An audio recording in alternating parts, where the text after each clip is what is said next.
So let's imagine that we have an xy plane and a vector field, A, which just has an x component. Say its value is 2, so we have 2 I hat. So we want to see if what is the divergence of this vector field. So maybe we should draw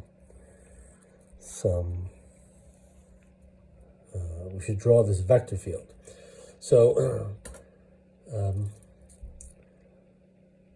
regardless of where we are, right? So I can be at some location in the xy plane, and this expression tells me that there's always a vector with magnitude of 2.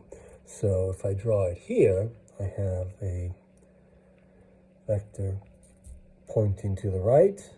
Its value is 2, and the same is true here, and so on here as well, and here as well, and here. And of course, when the y value is negative, none of that affects this. So everywhere I would simply be drawing arrows with the same length. The length is 2. Right, it's good to see what a vector field looks like that has a non-zero divergence. It's not going to be this one, but well, actually, that's not entirely true. So let's do the calculation. So they're actually, well, if we imagine that this is an electric field, then an electric field like this can be produced, and we know how. It would have to be an infinitely large plane with uniform surface charge density. And then, as we'll see, the divergence is not zero as we cross the plane. But let's do the calculation here. So let's ask, what is the divergence of the vector field? And we know that in xy coordinates, well, xyz coordinates, it's dAx by dx plus dAy by dy plus dAz by dz, right? We get a scalar quantity from two vector quantities by taking the dot product between them. And this is an operator, a vector operator, and so here we get, in this case, we only have an x component, so really this reduces to considering simply dAx by dx.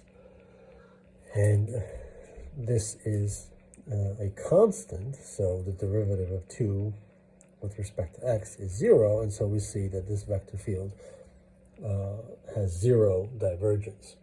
So maybe we can modify this a little bit. Let's see if we can, how things change. So maybe, so the first thing to notice is that the fact that it's a constant clearly makes everything in here 0. So maybe we can change some of these quantities. Let's have some x, y, or z dependence here. So maybe we can do A equals, let's keep the x component, and let's put a y here. So now we have a y variable there. Let's draw this vector field. So what this is telling us is that the greater the y value, the greater the component. So if I'm at, I don't know, y equals 1 here, then this is 1, and it's positive, so my vector looks like that. And that continues to be the case as I move along here. Right, so I still have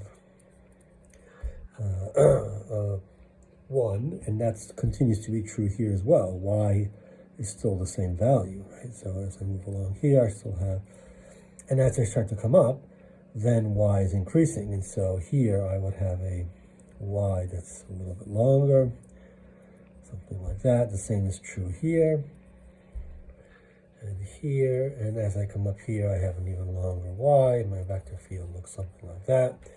And as I come down, I have a negative value. So when I'm at y equals -1, the magnitude of the vector is the same as it is here, but it's pointing in the other direction. So I'm drawing a vector pointing that really lives here, whereas this one lives here. So if I wanted to draw a vector that lives here, it would be pointing like that. So sort of breaking the symmetry in that sense. But there's something symmetric about drawing it at different points so that I can sort of put it at the same level. Here I have a vector that looks like that.